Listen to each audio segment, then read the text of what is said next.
The 1990s were a very different time for Delhi. People lined up outside STD booths, the roads breathed easier, fewer cars, mostly ambassadors and Maruti 800s, plenty of space for cycle rickshaws to glide through the traffic. It was a slower, dustier, more intimate Delhi, still learning to dream big. During that era, Delhi witnessed three chilling crimes against women, the cases that shook the nation and still echo in public memory. The Jessica Lal case, the Tandoor murder, and the case of Priyadarshanimatto. Today, we revisit one of them, the case of Priyadarshanimatto, a story of obsession, power, and a fight for justice that spanned years. This is Crime and Clue, a true crime podcast where every story is backed by deep research. All the sources used for this episode are listed in the description below. Now, let's go back to the case. Who was Priyadarshini Matto? To understand the tragedy, we must first understand the girl behind the headlines. Priyadarshini was raised in Srinagar and she completed her schooling at Presentation Convent School. After school, she moved to Jammu to pursue degree in commerce from MAM College. But her ambitions didn't stop there. With bigger dreams in her heart, she made her way to Delhi to study law at Delhi University. Like so many others, she came to the capital city to build a future. But the city had something far darker in store. It was in Delhi during her time at law school that Priyadarshini first met Santosh Singh. Santosh developed feelings for her almost immediately. He found her attractive and had a crush on her. Now, there's a feeling most of us have experienced. It's normal, often harmless, and just a part of growing up. But this was not that. Priyadarshini was not interested in him. She wanted to stay focused on her studies, build a career, and make her family proud. She was driven, clear headed, and had no time for distractions. But Santosh could not take no for an answer. He felt entitled, perhaps because he had never been rejected before. After all, his father was a senior IPS officer who was at that time posted as the IG in Pondicherry, now known as Puducherry. With that kind of power behind him, Santosh seemed to believe he could have whatever or whoever he wanted.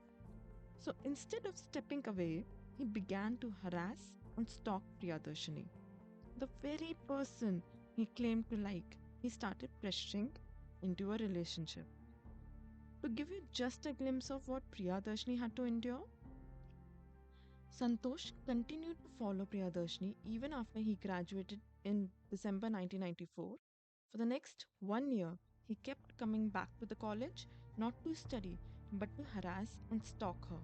He would loiter around the campus looking for chances to approach her. It didn't matter that he no longer belonged there. His obsession kept dragging him back.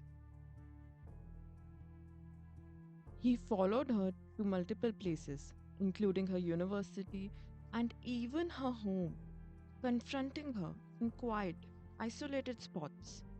He would keep calling her again and again at her house and even at the hospital where her mother was admitted. And remember, this was a time when mobile phones were a luxury. So when I say he called her, it means he was calling the landline phone. Priyadarshini asked him to stop many times, but he didn't listen. Eventually, fearing for her own safety, Priyadarshini decided to seek help. She decided to file a police complaint, hoping that the law would protect her. Now, for those who may not know, police complaint and an FIR are two different things. The main difference is police complaint is just an initial report, does not always lead to formal action. An FIR is more serious. It means the police are now officially required to investigate the case. In 1995, Priyadarshini filed multiple complaints against Santosh for harassment and stalking. Let me take you through few of those complaints one by one. On February 25th, 95, while Priyadarshini was traveling in her car, Santosh followed her on his motorcycle and tried to stop her at traffic signal. She reported this incident at the Arkepuram police station. He was then called to the police station and was asked to give a written statement promising not to harass her in the future. That was it. He was then free to go. The next complaint was filed on August 16th, 1995, when Santosh tried to break down the door of a house. Priyadarshini immediately called the police. But once again, a police complaint was registered, and Santosh was taken to the Vasant Kunj police station and was asked to give a written statement promising not to harass her in the future. Clearly frustrated, Priyadarshini requested the SHO of Vasant Kunj to take stronger action for her safety. The SHO gave her verbal assurance, but in the 90s, an era before social media, having a powerful father like an IG meant nothing much was done. On October 27th, 1995, Priyadarshini files a complaint with the Dean of Delhi University's campus law faculty. Again on 6th November 1995, complaint was lodged at the Mohis Nagar police station stating that Santosh had harassed her at the campus law center and tried to catch hold of her arm. This time they filed an FIR under the section 354 of the Indian Penal Code, which criminalizes assault or the use of criminal force against a woman with the intent to outrage her modesty or knowing it is likely to do so. Santosh was finally arrested but was released on personal bond. After this incident, Priyadarshini and her father met the Commissioner of Police and DCP Southwest Delhi, and they arranged for her to be signed a personal security officer. This enraged Santosh. In retaliation, he filed a complaint against Priyadarshini at the university on October 30th, 1995, claiming that she was pursuing two courses, MCOM and LLB simultaneously, which was a violation of the university rules. When no action was taken, he sent two reminders on December 4th and December 20th, 1995.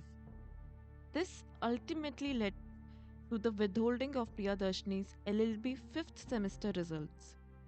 But Priyadarshini didn't let this break her spirit. She submitted the documents showing that she had completed her MCOM way back in 1991, proving that the report filed against her was false. But nothing could prepare anyone for what happened on January 23rd, 1996. That morning, Priyadarshini's personal security officer didn't show up at her residence on time. So she left the university in her car, accompanied by her parents. She reached the Faculty of Law around 10:30 a.m. The security officer, instead of accompanying her from home, arrived directly at the campus, only to spot Santosh lurking nearby on his motorcycle. Looking back, one can't help but wish that someone had just broken that motorcycle. Maybe, just maybe, then things could have turned out differently. After her classes, Priyadarshini returned to her residence at around 1:45 pm. And since she was at home till evening, so she asked her personal security officer to return by 5:30 pm. Her parents were not at home, and the house help had left the house around 2:30 pm to meet a friend. He returned at approximately 4:55 pm and took the dog out for a walk. It was then that Santosh was seen near her house carrying a helmet. That was the moment he chose to break into her home. And then he essayed her. But Priyadarshini fought back. So Santosh took the helmet and hit her in the face 14 times. I repeat, not once or twice, but 14 times. He tried to destroy the very face he had once claimed to be attracted to.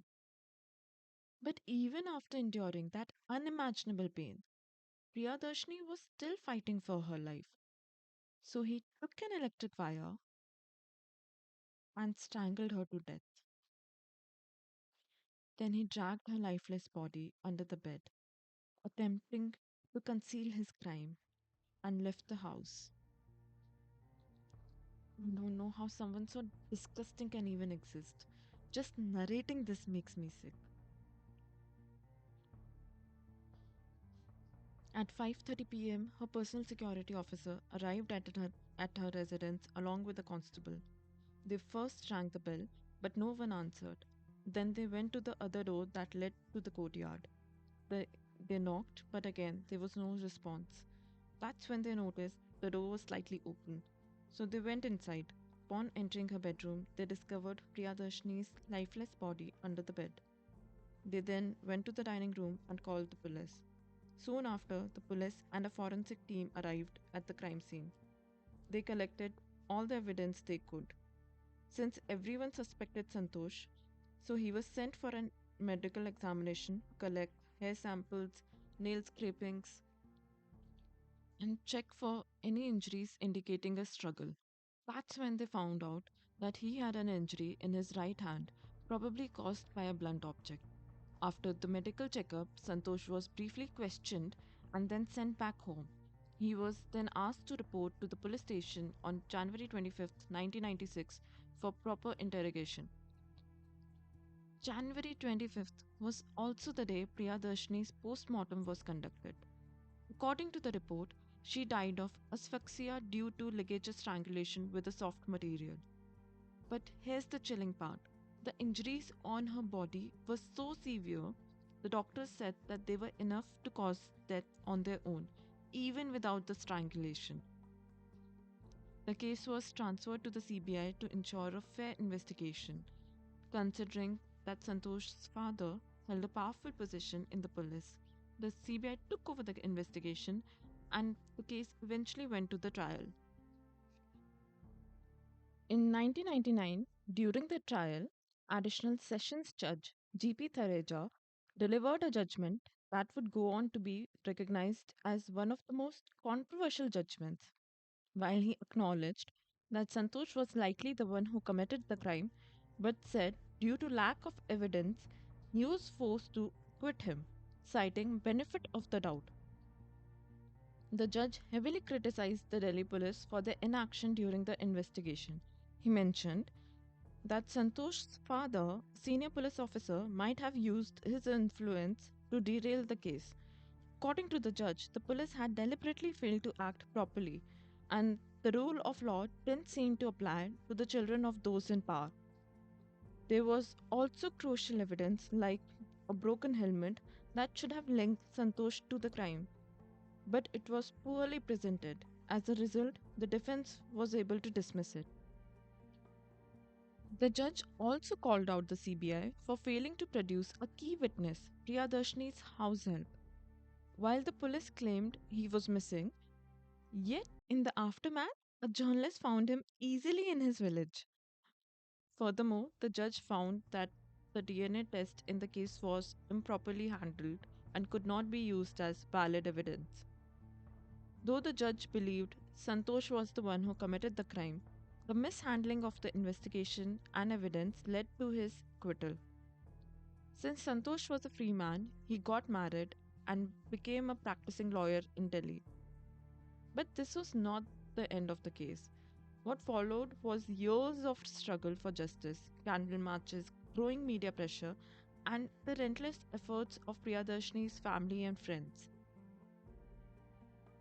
During this time, her father, Chamanlal Matto, became a familiar face on almost every news channel, speaking passionately about his daughter and the grave injustice she had suffered.